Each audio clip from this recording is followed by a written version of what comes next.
Personal presence and command.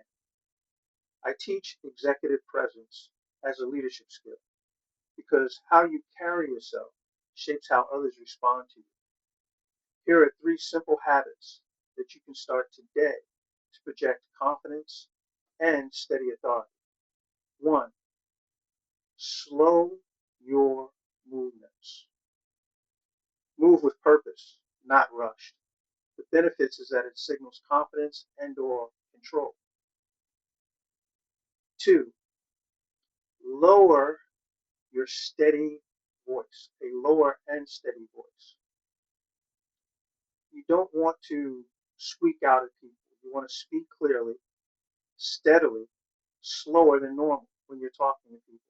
Not to the point where they feel as though you're mocking them, but to where they're going to understand what you're saying. A lot of times when we're excited or when we got stuff on our mind or we're in a rush, we have a propensity, a habit of actually speaking quick. And sometimes people don't hear you.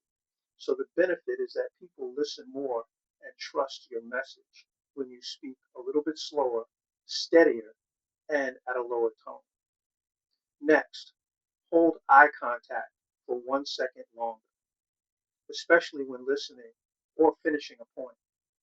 What does this do? This builds credibility and it strengthens your connection with the individuals that you're talking to or that you're trying to work with.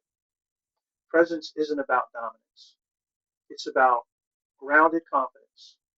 Practice these habits and watch how people respond to you differently, but in a positive way. Take care.